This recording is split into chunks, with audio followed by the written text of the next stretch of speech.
Hello दोस्तों, स्वागत है आप सभी का एक और नई बुक समरी में। आज की बुक समरी है मीट योर हैप्पी केमिकल्स, जिसे लिखा है लोरेटा ग्राजियानो ब्रूनिंग ने। लोरेटा ग्राजियानो सोशल साइंस में PhD graduate, California state university की मैनेजमेंट प्रोफेसर और ऑकलैंड जू में एक टूर गाइड हैं। वह इनर मैमल इंस्टीट्यूट की फाउंडर भी हैं। क्यों आप अपनी बुरी आदतें छोड़ नहीं पाते? नए प्रोडक्टिव रूटीन बनाना मुश्किल क्यों लगता है? कई लोगों को इन सवालों का जवाब ढूंढने में मुश्किल होती है। हम में से ज़्यादातर लोग साल की शुरुआत में बदलने का फैसला लेते हैं। हम अपने रेजोल्यूशन यानी इरादों को लिखते हैं और ये पक्का मन बनाते हैं कि ये नया साल अलग होगा। लेकिन कुछ दिनों बाद हम फिर अपनी पुरानी ज़िंदगी में लौट जाते हैं। आप सिस्टम्स को समझे बिना बीमारी को ठीक नहीं कर सकते। जब आप ये समझ लेंगे कि आपके बनाए हुए नए प्लान टिकते क्यों नहीं हैं, तो आप अपने गोल्स के लिए प्लान बनाने का तरीका बदल पाएंगे। इस समरी में आप सीखेंगे कि हैप्पी केमिकल्स कैसे आपको टिकाऊ आदतें बनाने में मदद कर सकता है। आपको समझ में आएगा कि आपका ब्रेन कैसे काम करता है और क्यों यह बदलाव को रजिस्ट करता है, यानी उसका विरोध करता है। इस समरी के खत्म होते होते आप अपनी ज़िंदगी को बदलने के लिए एक मजबूत प्लान बनाने का तरीका समझ जाएंगे। इस बार यह टेम्परेरी बदलाव नहीं होगा, बल्कि परमानेंट बदलाव होगा। तो डिसिप्लिन्ड हो जाइए और अपने इरादे को पक्का कीजिए। तो चलिए बिना किसी देरी के शुरू करते हैं आज की book summary meet your happy chemicals by Loretta Graziano Breuning. पहला चैप्टर है मीट योर हैप्पी केमिकल्स। हमारे ब्रेन के फंक्शन करने में कुछ सिमिलरिटीज़ हैं। पहला, इंसानों का ब्रेन मॉलिक्यूल्स, सर्किट और न्यूरॉन्स का इस्तेमाल करके काम करता है, जो हैप्पी केमिकल्स रिलीज करते हैं। दूसरा, ब्रेन इन हैप्पी केमिकल्स को कोई गोल पाने के लिए रिलीज करता है, और वह गोल है हमें जिंदा रखना। यह हैप्पी केमिकल्स हैं डोपामाइन, एंडोर्फिन, ऑक्सीटोसिन और सेरोटोनिन। जाने पहचाने एक्सपीरियंस उन्हें ट्रिगर करते हैं। हर इंसान अपनी ज़िंदगी के एक्सपीरियंस को लेकर अलग तरह से रिएक्ट करता है। इसलिए जो आपके डोपामाइन को ट्रिगर करता है, ज़रूरी नहीं है कि दूसरे इंसान के लिए भी वो वैसा ही करे। लोग डोपामाइन के बारे में सबसे ज़्यादा जानते हैं। ब्रेन डोपामाइन को शरीर को इतनी एनर्जी देने के लिए रिलीज करता है कि वह एक रिवॉर्ड ढूंढ सके। जब आप कुछ पाने के लिए गोल सेट करते हैं, तो डोपामाइन ही वह फीलिंग है जो आप सक्सेस का रिवॉर्ड पाने की उम्मीद करते हुए महसूस करते हैं। जैसे एक जानवर एक आम के लिए एक पेड़ पर चढ़ने की कोशिश करता है, वह जानवर आम के जितने करीब पहुंचेगा, उसके ब्रेन में उतना ही ज़्यादा डोपामाइन रिलीज होगा। ये पक्का करता है कि जानवर अपने खाने को पाने के लिए पेड़ पर चढ़ता रहे। डोपामाइन का इस्तेमाल एनर्जी को मैनेज करने के लिए किया जाता है। यह तभी रिलीज होता है जब ब्रेन किसी खास रिवॉर्ड को पहचान लेता है, जिसे उस इंसान ने पहले एक्सपीरियंस किया हो। जब हम कोई नए इनाम को एक्सपीरियंस करते हैं, तो डोपामाइन इस नई जानकारी को ब्रेन में सेव कर लेता है। उन सालों के बारे में सोचिए जिसे स्टूडेंट्स ने डॉक्टर या एस्ट्रोनॉट बनने के लिए पढ़ाई करते या काम करते हुए बिताया है। बिना डोपामाइन वे अपने गोल को पाने के लिए इतना मजबूत इरादा नहीं रख पाते। हर बार जब स्टूडेंट्स एक माइलस्टोन पूरा करते हैं, तो उन्हें खुश करने और आगे बढ़ते रहने के लिए उनका ब्रेन काफ़ी मात्रा में डोपामाइन रिलीज करता है। एंडोर्फिन एक ऐसा हैप्पी केमिकल है हमारा ब्रेन तब रिलीज करता है जब हम दर्द महसूस करते हैं। कई बार हमारे सर्वाइवल इंस्टिंक्ट को दर्द को कुछ समय के लिए छुपाना पड़ता है। सर्वाइवल इंस्टिंक्ट मतलब किसी खतरनाक सिचुएशन में खुद को बचाने की कोशिश करने के लिए किया गया काम। एक इंसान गिरकर बिना तकलीफ महसूस किए खड़ा हो सकता है। ये एंडोर्फिन का असर है। एक बार जब एंडोर्फिन रिलीज होना बंद हो जाता है, वह इंसान पैर में दर्द महसूस करने लगता है। हो सकता है कि शायद वह चल भी ना पाए। दर्द को सिर्फ कुछ समय के लिए छुपाया जाता है, क्योंकि हमें क्या नुकसान हुआ है या हमें क्या नुकसान पहुंचा सकता है, ये जानने के लिए दर्द को फील करना जरूरी है। अगर एंडोर्फिन हमेशा हमारे दर्द को छुपाने के लिए रिलीज होता रहता, तो हम कभी भी आग, कार, गिरने या और किसी भी खतरे से बचना नहीं सीख पाते। जब हम हंसते या रोते हैं, तो एंडोर्फिन ट्रिगर होता है। कई बार हमें फिजिकल पेन होता है और हम अनजाने में ही रोते हैं। यह हमारी सेफ्टी को पक्का करने के लिए ब्रेन का ज़बरदस्ती एंडोर्फिन रिलीज करने का तरीका है। वहीं ब्रेन ऑक्सीटोसिन तब रिलीज करता है जब हम दूसरों के आसपास होने से अच्छा महसूस करते हैं। जब आप किसी का भरोसा पा लेते हैं या फिर वह इंसान आपका कॉन्फिडेंस पा लेता है, तो आप खुशी महसूस करते हैं। यह जो अच्छी फीलिंग आपने महसूस की, इसी कारण हम दूसरों से जुड़ना चाहते हैं। आप जितने इफेक्टिव रिश्ते बनाएंगे, उतने ही ज़्यादा कंफर्टेबल होंगे। उस माँ के बारे में सोचिए जो अपने बच्चे को जन्म दे रही है। हालांकि वह बहुत दर्द सह रही होती है, लेकिन वह आने वाले बच्चे से मिलने के लिए बेहद खुश और मोटिवेटेड भी होती है। बच्चा भी ऑक्सीटोसिन का रिलीज महसूस करता है। बच्चा ज़िंदगी के चैलेंजेस से अनजान होता है, लेकिन फिर भी अपनी माँ से चिपका रहता है, क्योंकि उसे उनके साथ सेफ महसूस होता है। बच्चे की माँ जब भी उसे छूती है या दूध पिलाती है, तो बच्चे का ब्रेन ऑक्सीटोसिन रिलीज करके उसे माँ को तलाश करने के लिए मजबूर करता है। अगर आप उन्हें अलग करते हैं तो वह दोनों ही अनकंफर्टेबल महसूस करेंगे, क्योंकि उन्हें एक दूसरे के साथ सेफ और खुश महसूस करने की आदत हो जाती है। सेरोटोनिन एक ऐसा हैप्पी केमिकल है जो ब्रेन तब छोड़ता है जब इंसान को दूसरों द्वारा रिस्पेक्ट किए जाने वाली फीलिंग को महसूस होता है। जिंदा रहने के लिए रिस्पेक्ट बहुत ज़रूरी है। जब हम रिस्पेक्ट यानी सम्मान खो देते हैं तब हम सेफ्टी और सेल्फ एस्टीम भी खो देते हैं। इसलिए हम हमेशा कंपटीटर्स के सामने सर्वाइव करने और आगे बढ़ते रहने के लिए दूसरों से रिस्पेक्ट चाहते हैं। रिस्पेक्ट चाहने का मतलब यह नहीं है कि आप दूसरों से ऊपर रहने के लिए उन्हें चोट पहुंचाएं। यह उन सभी रिसोर्सेज को दिखाता है जिसका इस्तेमाल आप अच्छा परफॉर्म पक्का करने के लिए कर सकते हैं। किसी इंसान का अपने सभी कंपटीटर्स को पीछे छोड़कर टॉप पर पहुंचने की सिचुएशन को इमेजिन कीजिए।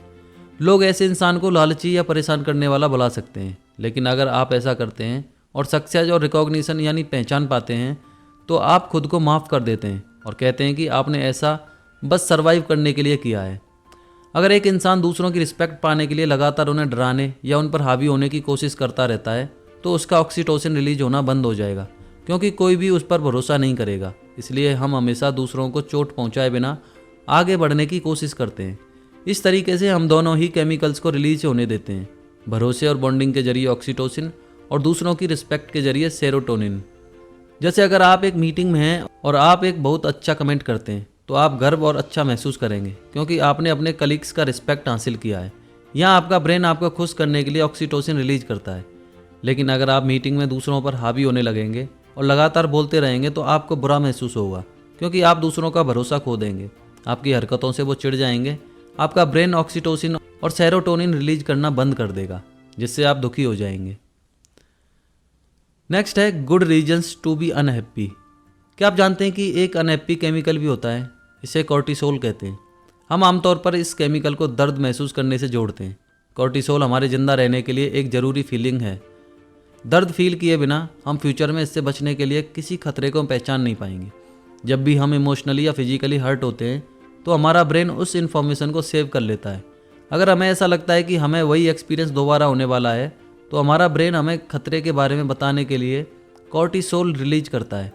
आपका शरीर अलर्ट हो जाता है और आप एक दर्द भरे सिचुएशन को कंट्रोल करने या उससे बचने के लिए तैयार हो जाते हैं। जब ज़्यादा मात्रा में कॉर्टिसोल रिलीज होता है तब हम डर महसूस करते हैं। जब हम कम मात्रा का कॉर्टिसोल एक्सपीरियंस करते हैं तब हम एंग्जाइस यानी घबराहट और स्ट्रेस महसूस करते हैं। जब कॉर्टिसोल पास्ट में जुड़े न्यूरॉन से होकर गुजरता है तब आपका ब्रेन उस खतरे को पहचानने की कोशिश करता है और यह जानने की कोशिश करता है कि इससे आपको कितना दर्द हो सकता है, क्योंकि हमारा ब्रेन फ्यूचर के बारे में प्रेडिक्ट नहीं कर सकता। इसलिए यह आपको गलत सिग्नल भेज सकता है या आपको किसी सिचुएशन में ओवर रिएक्ट करवा सकता है। क्योंकि हम बेवकूफ़ की तरह दिखना नहीं चाहते, इसलिए हम इस फॉल्स अलार्म पर रिएक्ट करने पर शर्मिंदा महसूस करते हैं। हम चाहते हैं कि हमारा ब्रेन हमेशा हमें सही सिग्नल भेजे। जू में मीरकैट नाम का एक जानवर है। जब भी मीरकैट के आसपास कोई एरोप्लेन गुजरता है तो वो छुपने की कोशिश करते हैं। वह चील है जो उन पर हमला करने की कोशिश कर रहा है। मीरकैट जंगल में पैदा होते हैं जहाँ उड़ने वाले खतरनाक जीव मौजूद होते हैं। जब भी कोई चीज़ उनके सिर के ऊपर से उड़ती है तो उनका ब्रेन कॉर्टिसोल रिलीज करता है। यह उन्हें सेफ और जिंदा रखता है। जू जंगल की तुलना में ज़्यादा सेफ होता है। इसके बावजूद मीरकैट तब भी अपने इंस्टिक्ट के हिसाब से रिएक्ट कर रहे थे। प्लेन के उन्हें बिना चोट पहुंचाए गुजर जाने पर मीरकैट शर्मिंदा महसूस नहीं करते। वह बस अपनी गलती मान लेते हैं और आगे बढ़ जाते हैं। इंसानों को जानवरों से सेल्फ एक्सेप्टेंस सीखनी चाहिए। हमने दर्द से बचने की स्ट्रेटजी भी डेवलप कर ली है। अगर आप रोज़ अपनी कार चलाते हैं तो आप सीट बेल्ट पहनना याद रखते हैं, भले ही आपका पहले कभी एक्सीडेंट नहीं हुआ हो और आपको यह भी पता नहीं है कि आगे कभी एक्सीडेंट होगा या नहीं, लेकिन फिर भी आप बेल्ट पहनते हैं। क्यों? क्योंकि जिस दर्द की आप उम्मीद कर रहे हैं वो आपको नुकसान पहुंचाए, इससे बेहतर उससे बचने की कोशिश करना है। यह कॉर्टिसोल का असर है। दर्द से बचना हमेशा परफेक्ट स्ट्रेटजी नहीं होती है। कई बार आपको आपके डर का सामना करना पड़ता है। अगर आप कोई चीज़ पहली बार एक्सपीरियंस कर रहे हैं तो यह समझदारी है कि आप खुद को चोट पहुंचने दें ताकि आप नए लेसन सीख पाएँ। जब हम अपनी ज़िंदगी दूसरों से कंपेयर करते हैं तब हमें लग सकता है कि उनकी ज़िंदगी ज़्यादा आसान है, वह खुश हैं और ज़िंदगी जो उन्हें दे रही है वो इससे एंजॉय कर रहे हैं, जबकि हम दुखी हैं और लगातार दर्द में हैं।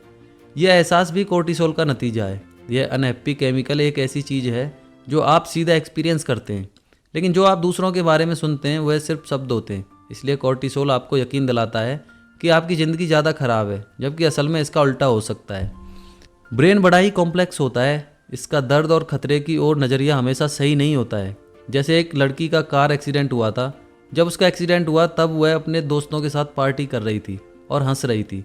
जब वह कोमा से जागी तब उसे पता चला कि उसके दोस्त मर चुके हैं। यह लड़की अपने प्रॉब्लम सॉल्व करने के लिए थेरेपिस्ट के पास गई। जब भी वह हंसी की आवाज़ सुनती तो उसे पैनिक अटैक आने लगता था। उसके ब्रेन का उस सिचुएशन को लेकर नज़रिया गलत है, लेकिन ज़्यादा कॉर्टिसोल रिलीज होने के कारण वो ऐसे कंट्रोल नहीं कर सकती। ब्रेन इसी तरह काम करता है, हम एक्सपीरियंस से सीखते हैं। हम ऐसे सिस्टम के साथ पैदा नहीं हुए हैं किससे हमें दर्द होगा और किससे खुशी। अब तक हमने फिजिकल पेन के बारे में बात की, सोशल पेन भी एक बड़ा मुद्दा है। जब हमारा ब्रेन ऐसे साइन देखता है कि हमारे सोशल रिश्ते या सोशल स्टेटस खतरे में हैं, तो ये हमारा ध्यान पाने के लिए कॉर्टिसोल रिलीज करता है। आप इनमें से कोई एक चुनने के लिए मजबूर हो सकते हैं, अपने सोशल ग्रुप को फॉलो करना या अपने ब्रेन के सिग्नल पर टिके रहना। अगर आपको किसी सोशल सिचुएशन के बारे में ख़राब फीलिंग आ रही है और आप इसे अवॉइड नहीं कर सकते, तो आपको दूसरों को खुश करने या अपने ब्रेन के सिग्नल्स को फॉलो करके पीछे हटने में से किसी एक को चुनना होगा। जैसे आपको प्रमोशन ऑफर हुआ, हालांकि आप इस नई करियर अपॉर्चुनिटी के लिए खुश हैं, लेकिन आप हिचकिचा रहे हैं क्योंकि यह प्रमोशन दूसरे लोकेशन पर है। दूसरे शहर जाने का मतलब है अपने दोस्त और उस ज़िंदगी को छोड़कर जाना जो अब तक आपने बनाई है। आपको अपनी अभी की लाइफ सेफ लगती है। जब आप इन ऑप्शंस के बारे में सोच रहे हों, तो हो सकता है कि आपको फैसला लेने में मदद करने के लिए आपका ब्रेन कॉर्टिसोल रिलीज करे। इससे आपके नए शहर में जाने से होने वाले खतरों पर आपका ध्यान ज़्यादा जा सकता है। इंसान का मानना है कि वो बिना दर्द वाली ज़िंदगी जी सकता है, वह हर समय खुश रहने की उम्मीद करता है, लेकिन ब्रेन का नज़रिया अलग है। यह आपको सेफ रखने के लिए हमेशा कॉर्टिसोल रिलीज करेगा, इसलिए दर्द के एहसास से बचा नहीं जा सकता। आपको जिंदा रहने के लिए हैप्पी और अनहैप्पी दोनों केमिकल्स की ज़रूरत होती है। इन केमिकल्स के बिना हम जिंदगी नहीं जी सकते और कोई लेसन नहीं सीख सकते। नेक्स्ट चैप्टर है from vicious circle to virtuous. क्या आपको कभी बड़ा रिवार्ड यानी इनाम मिला है? क्या आपको याद है कि अपने आसपास सभी लोगों से रिस्पेक्ट और पहचान पाना कितना अच्छा महसूस कराता है? काश यह फीलिंग हमेशा के लिए बनी रहती। यह एहसास हैप्पी केमिकल्स के रिलीज होने का नतीजा है। एक बार जब इवेंट खत्म हो जाता है तो आपका ब्रेन इन केमिकल को रिलीज करना बंद कर देता है और आप नॉर्मल फील करने लगते हैं। आपको शायद हाल ही में कुछ हुए बुरे इवेंट्स याद होंगे। आपने शायद अपनी परफॉर्मेंस पर सवाल उठाना शुरू किया होगा। क्या मैंने सेरेमनी में जो स्पीच दी वह वाकई में अच्छी थी?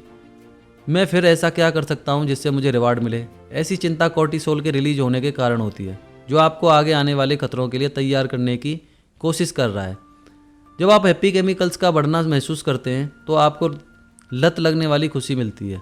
एक बार जब यह खुशी का दौर खत्म हो जाता है तो आप ज़िंदगी की परेशानियां नोटिस करना शुरू करते हैं।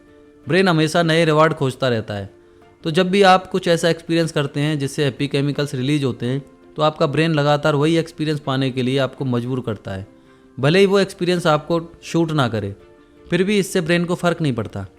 आपका ब्रेन बचपन से ऐसे एक्सपीरियंस इकट्ठा कर रहा है जो आपको खुश करते हैं। जैसे अगर कोई दोस्त आपको फिशिंग ट्रिप के लिए इनवाइट करता है तो आप इसके लिए एक्साइटेड नहीं भी हो सकते हैं, क्योंकि आपके पास फिशिंग को लेकर कोई एक्सपीरियंस नहीं है। लेकिन अगर आपको बचपन में बोतल के ढक्कन इकट्ठा करना पसंद था तो आपको यह हॉबी हमेशा अच्छी लगेगी।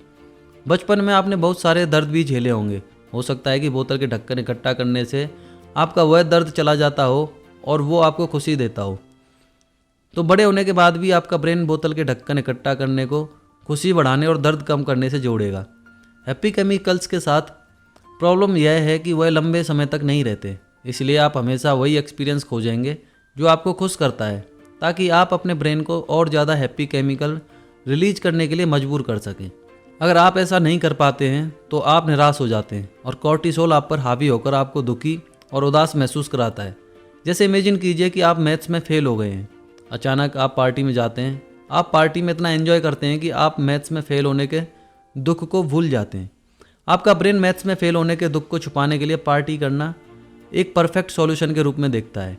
इसलिए जब भी मैथ्स में आपके ख़राब नंबर आते हैं तो आपका पहला इंस्टिंक्ट होता है पार्टी करना। पढ़ाई में ज़्यादा मेहनत करने के बजाय आपका ब्रेन आपकी निराशा को छुपाने के लिए पार्टी करने के लिए मजबूर करेगा। आपके ब्रेन ने गलती से एक रास्ता बना लिया है और अब आप हमेशा उसे आंख मूंद कर फॉलो करेंगे। इसी तरह से बुरी आदतें बनती हैं। इस समरी में इसे हैप्पी केमिकल्स के खराब साइकिल के रूप में बताया गया है। यह उन आदतों के साइकिल के बारे में है जो आपका ब्रेन खुशी पाने के लिए आपको फॉलो करने पर मजबूर करता है। इससे फ़र्क नहीं पड़ता कि यह आदतें अच्छी हैं या बुरी, और यह सबसे बड़ा प्रॉब्लम है। डोपामाइन से निराशा तब होती है जब एक ही रिवार्ड कई बार रिपीट होता है। लगातार होने से कोई भी चीज़ नॉर्मल बन जाती है। जब कोई गेम या रिवार्ड आदत बन जाता है तो वह बोरिंग हो जाता है। इसलिए आप ज़्यादा बड़े और ज़्यादा अट्रैक्टिव रिकॉर्ड देखने लगते हैं। आपको अपनी निराशा कम करने के लिए कुछ करने की इच्छा होने लगेगी।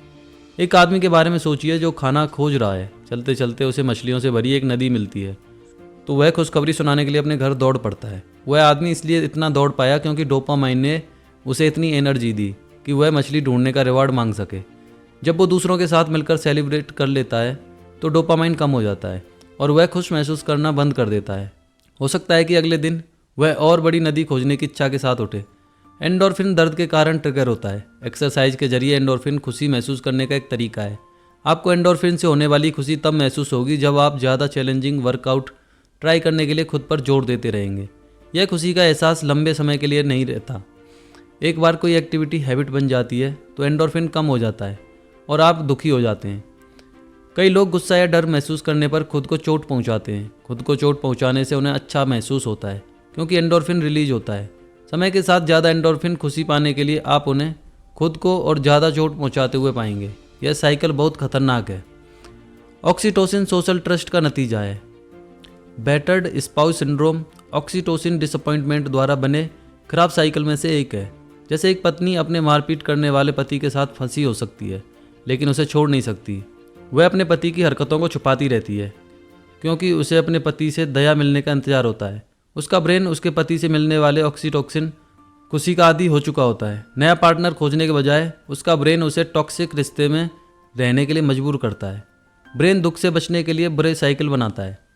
जब कोई आदत अच्छी नहीं भी होती तब भी हम उसी पैटर्न में वापस लौटते रहते हैं क्योंकि हम हैप्पी केमिकल्स के रिलीज होने के आदी हो चुके होते हैं। इसलिए खुद को बुरी आदतों से बचाने के लिए हमें दुख और निराशा को अपनाना चाहिए। नेक्स्ट है how your brain wires itself. जब आप उसी काम को दोहराते हैं तो आप उसी न्यूरॉन्स का इस्तेमाल करते हैं।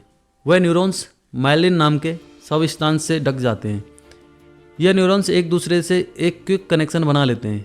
इस वजह से वो काम करना आसान और दोहराने वाला बन जाता है। इंसान के ब्रेन में 2 से 7 साल की उम्र में माइलिन बहुत ज़्यादा होता है। जब हम बड़े होते हैं तो ब्रेन इस सबस्टांस को कम बनाने लगता है। इसलिए नई आदतें बनाना मुश्किल होता है। हम कम उम्र में न्यूरल नेटवर्क बनाने और हमारी बाकी की पूरी ज़िंदगी उन्हीं आदतों के जरिए जीते हैं जो हमने बनाई हैं। बड़े होने पर हम बच्चा पैदा करने और अगली पीढ़ी को बड़ा करने पर फोकस करते हैं। माइलिन से ढके न्यूरॉन्स ब्रेन में वाइट मैटर बनाते हैं। यह आपके ब्रेन का वह हिस्सा है जो यह तय करता है कि आप कौन हैं, आपको क्या पसंद नापसंद है और आपकी आदतें क्या हैं। जब हम नई आदतें बनाने की कोशिश करते हैं तब हमें रेजिस्टेंस यानी एक तरह के विरोध का सामना करना पड़ता है क्योंकि हम उन न्यूरॉन्स का इस्तेमाल कर रहे होते हैं जो माइलिन से ढके हैं। इसलिए हम बोर महसूस करते हैं और अक्सर फेल हो जाते हैं। आपके ब्रेन में मैसेज इलेक्ट्रिसिटी के रूप में ट्रैवल करती है। इलेक्ट्रिसिटी से जुड़े हुए या माइलिन से ढके न्यूरॉन्स के बीच जल्दी मूव करते हैं। जब हम नए काम कर रहे होते हैं तो हमारे अंदर उस इलेक्ट्रिसिटी को बिना जुड़े न्यूरॉन्स के बीच पास करवाने की एनर्जी नहीं होती। आप न्यूरॉन्स को रिपीट करने के जरिए या इमोशन का इस्तेमाल करके जोड़ सकते हैं। पहला, स्ट्रॉन्ग इमोशंस हैबिट जल्दी बनाते हैं लेकिन इसके साइड इफ़ेक्ट होते हैं। इमोशंस ब्रेन में जल्दी से नए रास्ते बना सकते हैं। आपको अपने ब्रेन से किसी रेजिस्टेंस का सामना नहीं करना पड़ेगा। जैसे लोरेटा को प्लेन में ट्रैवल करते हुए पॉपकॉर्न खाना बहुत पसंद था। एक बार पॉपकॉर्न खाते हुए उनका दांत टूट गया। उस एक्सपीरियंस के बाद उन्हें पॉपकॉर्न से नफरत हो गई। दांत टूटने और फ्लाइट में खून आने के ख्याल ने उन्हें इतना डरा दिया कि उनका एक नया न्यूरल रास्ता बन गया। ट्रैवल करते हुए पॉपकॉर्न खाने की उनकी आदत तुरंत बदल गई। पॉपकॉर्न छोड़ना बुरी आदत नहीं है। इमोशंस को प्रेडिक्ट नहीं किया जा सकता। कई बार हम बुरी आदतें बनाने के लिए मजबूर किए जाते हैं, जैसे शराब पीना, पार्टी करना या फिर ज़्यादा खाना पसंद करना। रिपीटिशन यानी दोहराना भी आपके ब्रेन को रिवायर कर सकता है। यह धीमा और चैलेंजिंग प्रोसेस है। एक बार जब आप रिपीटिशन इस्तेमाल करके नई आदत बनाना शुरू करते हैं तो आप ब्रेन के द्वारा बहुत रेजिस्टेंस का सामना करेंगे क्योंकि आप नए न्यूरॉन्स इस्तेमाल कर रहे हैं। लेकिन रिपीटिशन जानबूझकर की हुई कोशिश होती है। इसमें आप यह कंट्रोल करते हैं कि आपको कौन सी आदत बनाना है और वह आदतें चुनते हैं जो आपकी प्रोडक्टिविटी बढ़ा सकती है। नई आदत बनाने के लिए नए न्यूरॉन्स बनाना फिजिकली चैलेंजिंग होता है। ब्रेन नए न्यूरॉन्स बना सकता है लेकिन इसके लिए शरीर में बहुत एनर्जी की ज़रूरत पड़ती है। जब आप नई रूटीन फॉलो करते हैं तो आप बहुत थकान महसूस करते हैं। इसका नतीजा होता है कि आप पुरानी आदतों में लौटना और नए गोल्स अचीव करने के बजाय हार मान लेना चाहते हैं। नई आदत बनाना आसान बनाने के लिए आप इस नई आदत को पहले से मौजूद हैप्पी रूटीन से जोड़ सकते हैं। जैसे लुइस नई जॉब खोज रही थी, इसके लिए उन्हें हर दिन पोटेंशियल क्लाइंट खोजने की ज़रूरत थी। उन्होंने कोशिश की, लेकिन वह नए क्लाइंट्स खोजना कंटिन्यू नहीं रख पाई। लुइस ने अपने काम को ज़्यादा सीरियसली लेने का फैसला किया, इसलिए उन्होंने हर दिन 2 घंटे अपनी स्किल्स को इम्प्रूव करने और 2 नए जॉब के लिए अप्लाई करने का प्लान किया। और उन्होंने यह 2 काम पूरे करने पर खुद को रिवॉर्ड देने का भी फैसला किया। पहले दिन लुइस ने दोनों काम पूरे किए और सेलिब्रेशन के लिए आइसक्रीम खाई। आइसक्रीम खाने ने उन्हें खुश नहीं किया। दूसरे दिन उन्होंने अपनी प्रोग्रेस एक दोस्त के साथ शेयर की, इसने भी उन्हें खुश नहीं किया। आगे आने वाले दिनों में उन्होंने अलग अलग रिवॉर्ड ट्राई किए, लेकिन किसी ने उन्हें खुश नहीं किया। इसका नतीजा यह हुआ कि लुइस उनके प्लान को फॉलो करने में बोर महसूस करने लगी। एक दिन वह थका हुआ महसूस कर रही थी, तो उन्होंने काम से पहले 1 कप कॉफ़ी पीने का फैसला किया। उन्होंने खुद को नए प्लान को फॉलो करने के लिए खुश और एक्साइटेड पाया, तो आने वाले दिनों में उन्होंने रिवॉर्ड के रूप में खुद को कॉफ़ी दी। 6 हफ्तों के बाद लुइस ने नई स्किल्स सीखी और नई जॉब अपॉर्चुनिटीज़ के बारे में सोचा। आपके ब्रेन के रेजिस्टेंस को बदलने के लिए आपको अपने ब्रेन को नई आदत को हैप्पी रिवॉर्ड से जोड़कर रिवायर करने की कोशिश करनी चाहिए। एक ऐसा रिवॉर्ड खोजने तक जो आपको सबसे ज़्यादा मोटिवेट करता है। आपको लगातार एक्सपेरिमेंट करते रहना चाहिए। आपकी आदतें बदलकर आप अपनी रियलिटी बदल सकते हैं। ऐसा करने की चाबी है लगातार डटे रहना और आगे बढ़ते रहना। नेक्स्ट है बिल्डिंग न्यू हैप्पी सर्किट्स। नई हैबिट बनाने में 45 दिन लगते हैं। इसके लिए आपको सेम टास्क को हर दिन रिपीट करना होगा।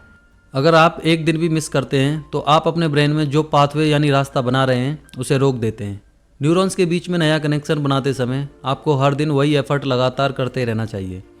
एक बार अगर आप फेल हो जाते हैं तो आपको पहले दिन से शुरुआत करना होगा। 45 दिन स्ट्रगल करने के बाद आप नोटिस करेंगे कि आपके लिए नई आदत बिल्कुल नेचुरल बन गई है। अब आप इसे आसानी से करेंगे और उसे एंजॉय भी करेंगे। एक बार जब आप खुद को सक्सेस पाते हुए देख लेंगे तो आप नई आदतों पर जीत हासिल करने के लिए और ज़्यादा मोटिवेट हो जाएंगे। आप इस प्रोसेस पर शक कर सकते हैं, क्योंकि 45 दिनों तक कुछ ऐसा करना जो आपको पसंद नहीं है आपको उसे पसंद नहीं करवा सकता है। लेकिन अगर आप इसे एक बार ट्राई करेंगे तो आप नोटिस करेंगे कि आप अपनी नई आदत पसंद कर रहे हैं और अपनी प्रोग्रेस पर गर्व महसूस करेंगे। इसकी चाबी है सब्र बनाए रखना और इसे लगातार करते जाना। यह जानने से पहले कि आपका ब्रेन कैसे वायर्ड है, यानी कैसे जुड़ा हुआ है, आप मानते थे कि आपको जो चीज़ पसंद नहीं है वह नहीं करना चाहिए, क्योंकि वह आपके लिए अच्छी नहीं है। आपके ब्रेन ने आपको यकीन दिलाया था कि आप जो कर रहे हैं वह आपके सर्वाइवल के लिए बेस्ट है। लेकिन शराब पीना या ड्रग्स लेना अच्छा कैसे हो सकता है? इस बात का एहसास होना कि आपकी जानबूझकर की हुई चॉइसेस नहीं, बल्कि आपके पुराने एक्सपीरियंस आपके ब्रेन को वायर करते हैं, आपको अपनी ज़िंदगी इंप्रूव करने में मदद करते हैं। आप अपने ब्रेन को 45 दिन का प्लान फॉलो करके ज़्यादा प्रोडक्टिव आदतें बनाने के लिए रीवायर कर सकते हैं। आप 45 दिन का प्लान फॉलो करने के लिए हैप्पी केमिकल्स का इस्तेमाल करके खुद को मोटिवेट कर सकते हैं। जैसे आप छोटी छोटी जीत सेलिब्रेट करके डोपामाइन को ट्रिगर कर सकते हैं। जब भी आप एक आसान सा काम पूरा करें तो उस सक्सेस को पाने के लिए खुद की तारीफ़ करें। छोटे काम के लिए सेलिब्रेट करना बचकाना लग सकता है, लेकिन समय के साथ यह बहुत इफ़ेक्टिव होता जाएगा। आप खुद को यह बचकाना है, मैं इतना आसान काम करके खुश क्यों हूँ, या मुझे और भी ज़्यादा करना चाहिए जैसी चीज़ें कहते हुए नोटिस करेंगे। जब आपके अंदर की नेगेटिव आवाज़ आप पर हमला करे तो उसे नज़रअंदाज करने की कोशिश करें। आपको याद रखना होगा कि हर दिन उठाए गए छोटे कदम आपको बड़े गोल्स पाने में मदद कर सकते हैं। दूसरा एग्जाम्पल है अपने मोटिवेशन को बूस्ट करने के लिए एंडोर्फिन को ट्रिगर कीजिए। मान लीजिए आप एक्सरसाइज करना अपनी रोज़ की आदत बनाना चाहते हैं। एक्सरसाइज करने को मज़ेदार बनाकर आप खुश हो सकते हैं। नए रूटीन और अलग अलग मूव्स ट्राई कीजिए। एक बार जब कोई नया वर्कआउट आसान बन जाए तो थोड़े ज़्यादा चैलेंजिंग एक्सरसाइज करना शुरू कीजिए।